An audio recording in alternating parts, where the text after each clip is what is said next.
So let's talk about eye adaptation. Sorry, not adaptation, eye accommodation. It's important.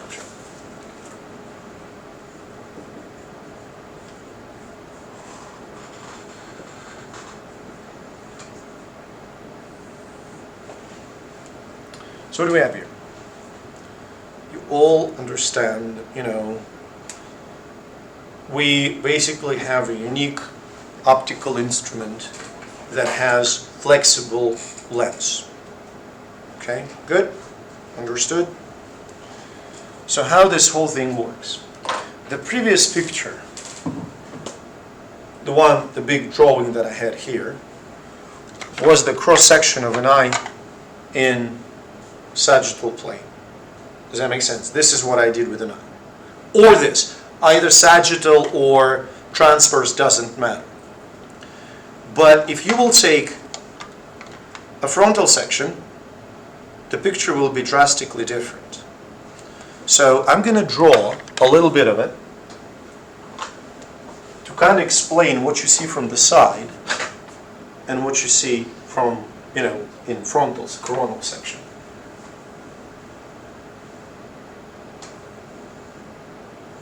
So these are your ciliary bodies, okay? Those are so-called ciliary zonules. And here they have lens, okay?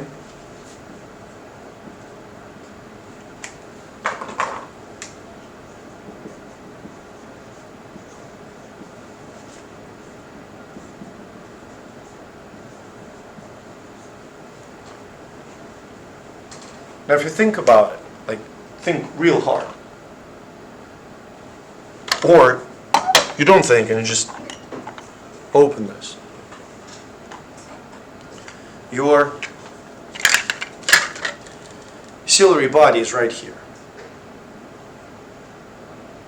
It contains ciliary muscle.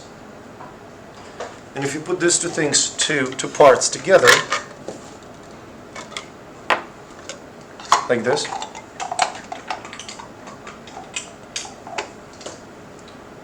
you realize that the ciliary muscle inside is a circular structure.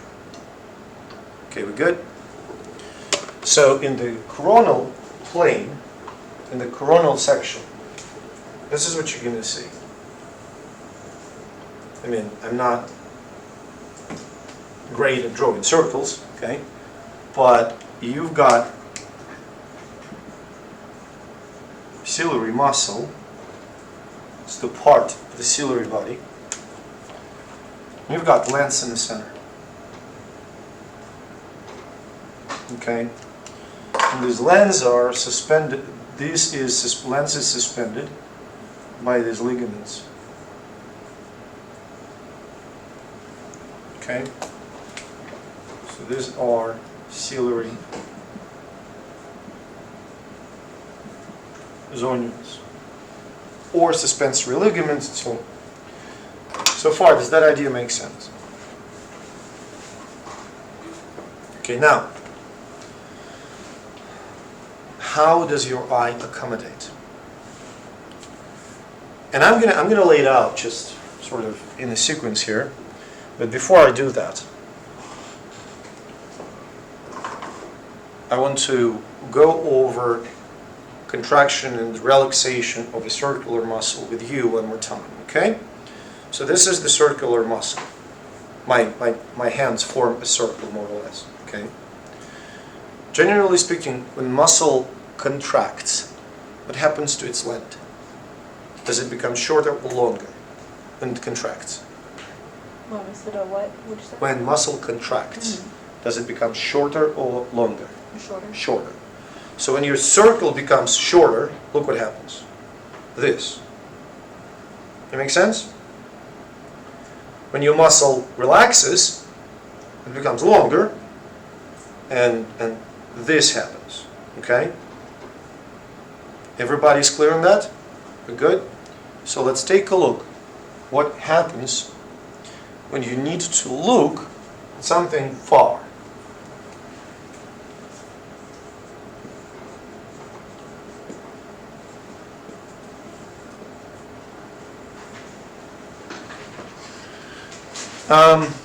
Example from your life, so you kind of have connections here. This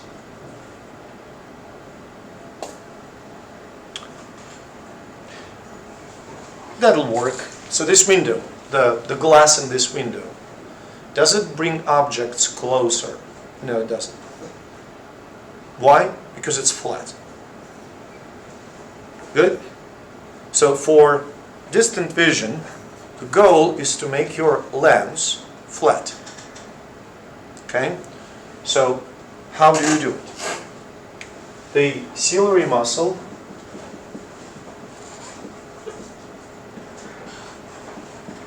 relaxes. Now remember what happens during relaxation. The diameter of the ciliary muscle,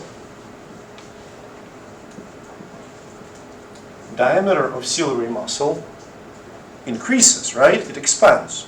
You with me? Now these ciliary zonules, as muscle expands, what happens to them? They get tighter. Okay?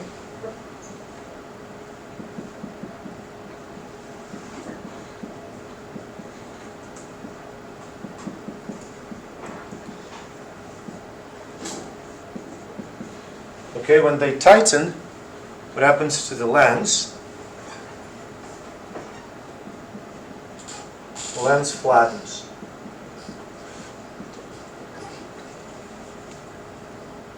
Does that make sense? That's pretty straightforward. Okay?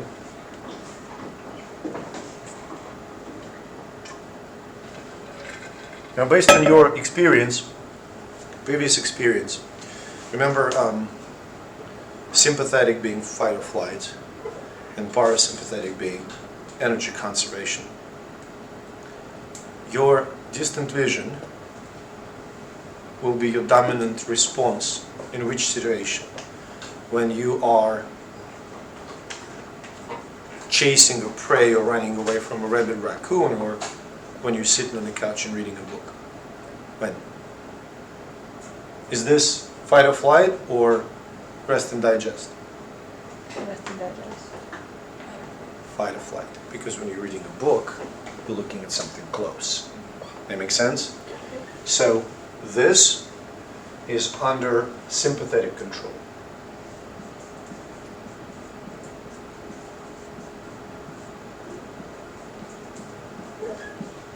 Does anyone remember what happens to your pupils when your sympathetic system gets activated? Do they dilate or do they constrict? Dilate. So we can say that pupils simultaneously dilate. So when you look at something, yes, amount of light does control it, of course, okay? But if we consider like the amount of light doesn't change, then when in this room you are trying to look at the door, okay, or at Benjamin, you engage into distant vision. We good so far? Let's talk about close vision.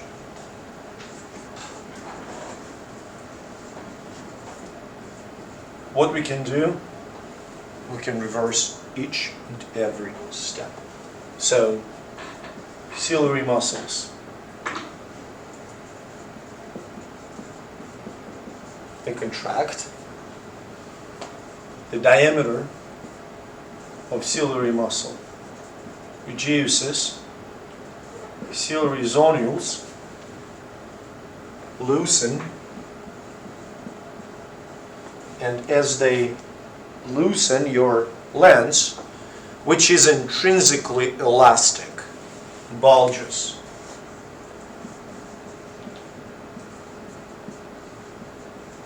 And I can tell you right away what confuses students when they have to answer those questions. It's the idea that as muscle contracts, zonules loosen up. And as it relaxes, zonules tighten. Does that make sense? This often does not go together, but that's how it is.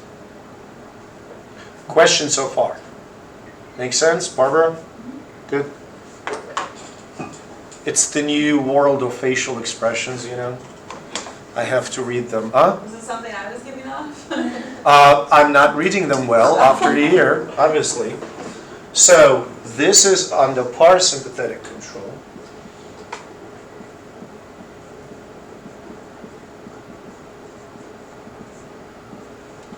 And simultaneously with the, closed vision response, your pupils constrict.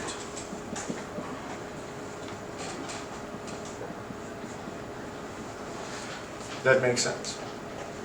Awesome. So yeah, we got this responses. I'm trying to think if I missed something in this one. So first thing, I'm not going to put the specific term on, it's in the lecture notes. I use the term presbyopia. As we become older, our ability to look at the objects that are close, basically our ability to read, decreases, right? Your parents probably wear reading glasses now, okay? Maybe some of them, okay? That makes sense? Mine definitely do. So what happens? It's really just a simple physiologist aging.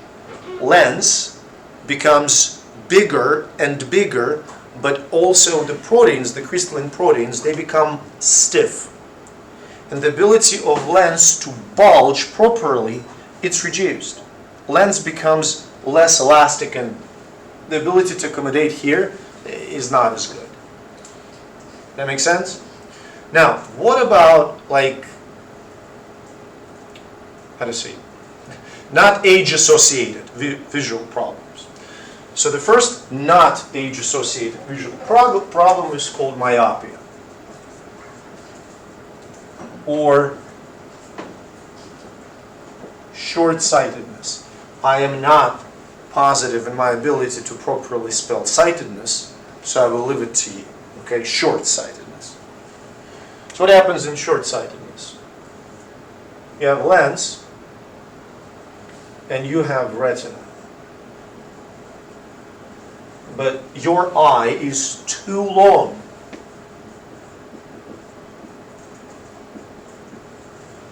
So the image is focused in front of the retina. So basically what reaches the retina is not focused anymore. That makes sense? How you fix it? You add concave lens, monoconcave. If you have hyperopia, farsightedness, eyes too short,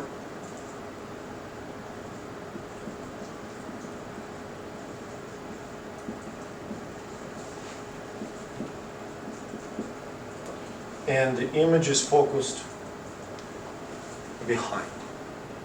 Okay, good? So how you correct it? You put convex lens. Canopies. Okay. Astigmatism, probably heard that term, right? So this is a really weird situation. Usually it's the problem, problem with the cornea. Cornea is uneven, and because you have two structures in the eye that are responsible for focusing the light on the retina. One that you can't manipulate is cornea, and so cornea, the one that you can't manipulate, and lens, the one that you can.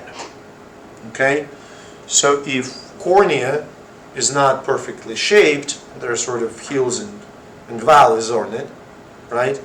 Then some parts of the image will be focused in front of the retina, some parts of the image will be focused behind the retina, and that can be corrected. Special lenses in the glasses, or the medical procedure called, LASIK corrects all of that.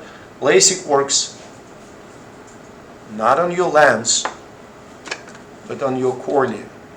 it kind of smoothens it out and shapes it, and whatever.